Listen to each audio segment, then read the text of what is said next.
So I've got a list of things, and I've got a table full of stuff to demonstrate if you are going on a multi-day trip, or like a week or more, you should consider carrying all this.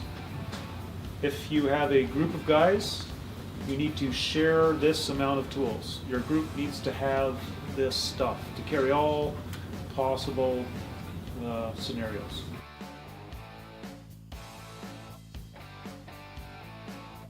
If you're using a chain, there's smaller versions of this. This just happens to be a big one. This is a chain breaker, and it also will press riveted links together. It's got enough thread power to rivet a link together. Right?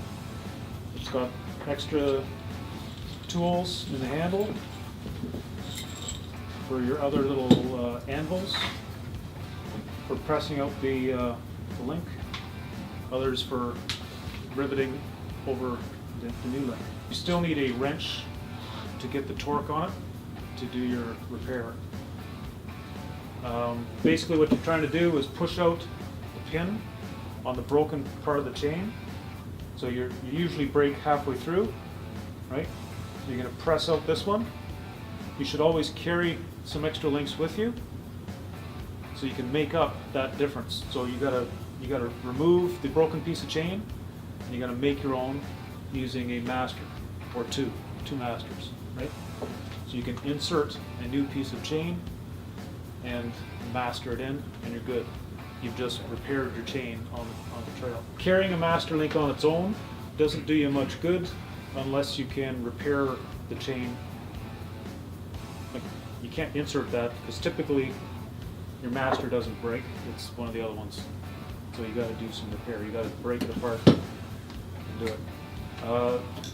This is a master link tool. You'll see it's a little different. It's not just a regular pair of pliers. See that little step? Can you see that? Right here?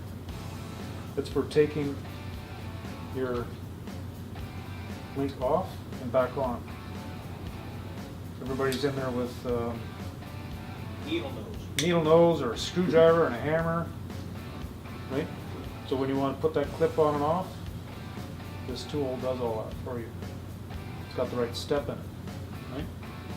See that? And you don't mangle the clip.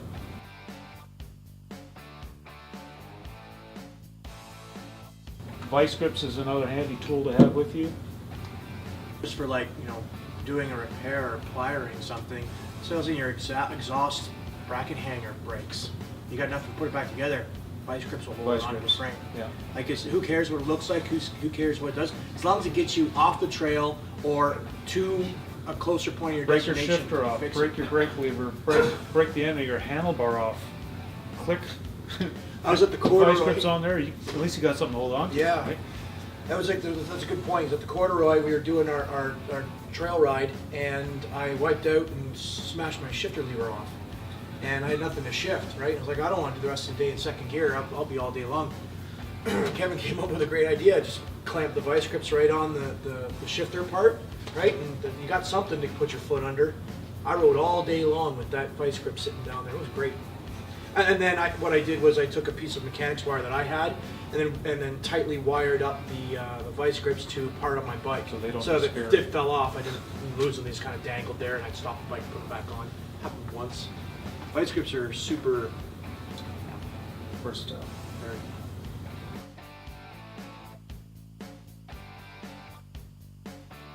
If you're going a long distance, like more than what your bike is rated for oil changes, you should know how to change your own oil.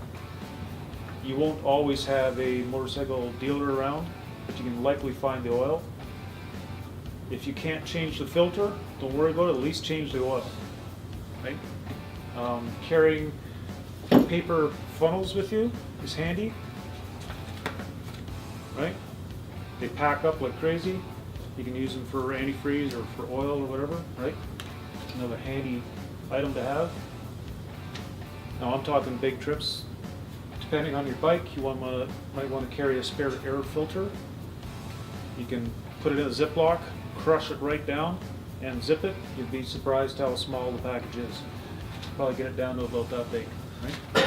I did the same thing. I brought again, when I'm following a lot of people on some of the more aggressive stuff, there's a really good chance someone's going to water out their bike, right? It doesn't take much. And to be able to have a spare filter, right? So I carry one for KTM and I carry one for my bike itself. And then I have a vacuum system. You can buy the Ziploc vacuum system sort of thing, or you can use like a kitchen sealer. Put your air filter in there. It's already pre-oiled, ready to go, perfect. Suck it, and like Kevin says, it even goes down smaller than that. Like it just goes almost like flat like a pancake. Yeah, it distorts your filter a bit, but when you want that fresh filter because your bike got watered out and it's full of mud and water inside it, you can't put that back on. You're asking for trouble. If your bike uses an oiled filter, you can stack your filters as well. So there's what they call rain covers. You can put a rain cover on it. So ride until that rain cover is completely covered in dust, and then peel back the rain cover, and you've got a clean filter underneath and keep going, right? Just some little tricks. That works well in desert. So it's your regular filter, and then it's a lighter, about half the thickness filter cover that goes on top. So it's like you're running with two filters the first few days, and then you peel off the outer one and keep going, right? If you don't have a support truck and the way to clean your filters and all that stuff.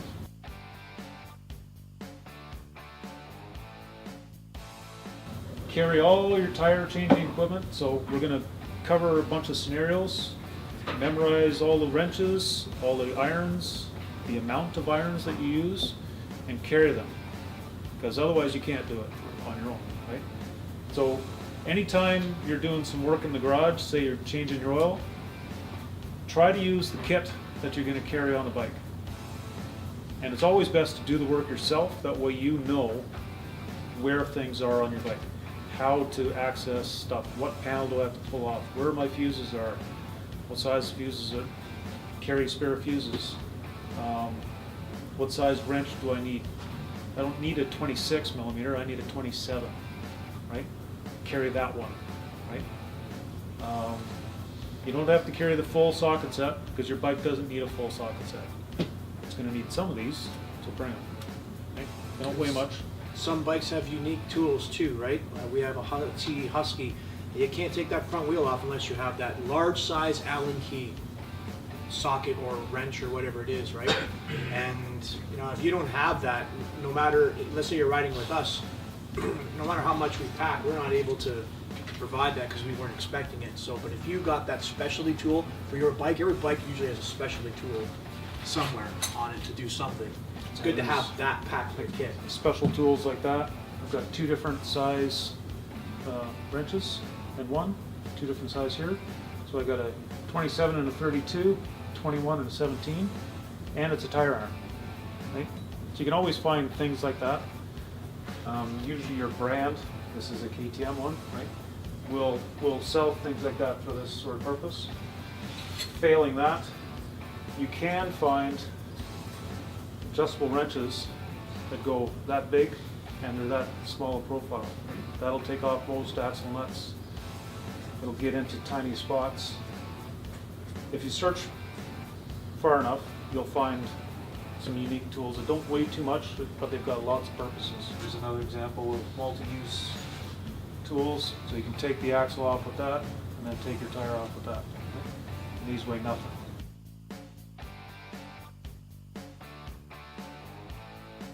If at all possible, carry a spare lever.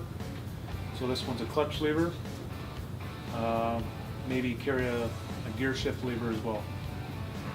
Sometimes the manufacturer or their accessory department will have a lighter version of it, or maybe even a plastic version of it that you can pack and carry. Right? It's better than nothing. Better than the vice grips.